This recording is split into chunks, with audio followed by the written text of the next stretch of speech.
Alright, we're out here on Memorial Day weekend. That's a good time to do a little stove maintenance. Now that the heating season's pretty well over here in Pennsylvania. I have a Heatmaster G200.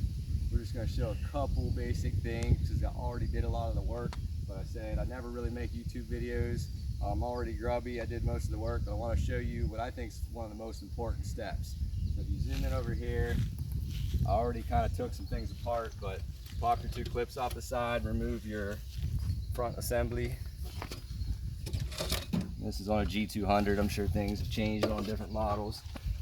I already spun my two wing nuts off here. Right? And a lot of times this assembly is really tight with creosote around it. It's just a rubber seal, but you may have to get in there with a pry tool behind it, anything to pry it loose. I already popped it loose. Comes off of two studs. This is your critical air entry, and zoom in on this and see how bad this gets. This is from the winter of burning, and I try to burn pretty dry wood. A lot of times I burn pallet wood and 2x4s that are kiln dried, so I shouldn't be getting a whole lot of moisture in the wood, but you definitely get a lot of creosote. So that all needs chiseled out, so you have this whole rectangular air opening for the air to enter your stove. Okay, here's a few of the tools that I use. This is for the clean out of the back, you know, behind the fan assembly and stuff too. Wire brushes, like a putty knife to scrape. This is my favorite tool for chiseling out creosote. This is made by Tusk. It's available on Rocky Mountain ATV MC or a lot of other motorcycle websites. And what this is, it's a shock preload adjustment tool. It's about $25 or less, but it's brass, so it's not going to damage your stove. It's basically like an angled chisel or screwdriver. It hasn't really got boogered up from me using it over the years. It seems to be pretty solid, but it's brass, and I'll just use either a hammer or a rubber mallet. And with that angle, it allows you to get in there on things and really get the right angle to chisel that creosote out. You know, whatever angle you need to get, whether it's up or down.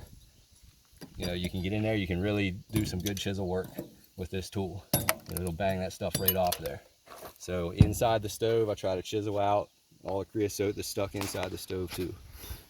So real quick, the summary of the rest of what I did. If you want to come around the side here.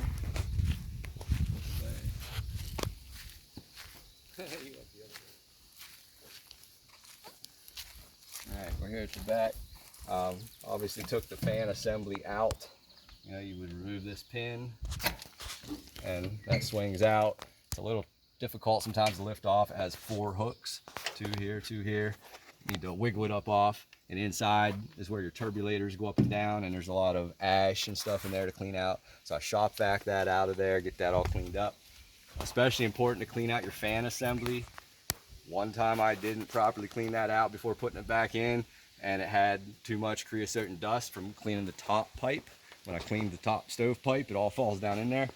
It will shoot your fuse because the fan can't spin as soon as you power it up. So make sure your fan assembly in here is clean before you put it all back together. Okay. Shop vac everything back here. Cleaned the stove pipe with a nylon chimney brush. And I'm about to chisel out the creosote you saw at the front. That's the gist of the maintenance that I do. I will probably also take this front damper plate off.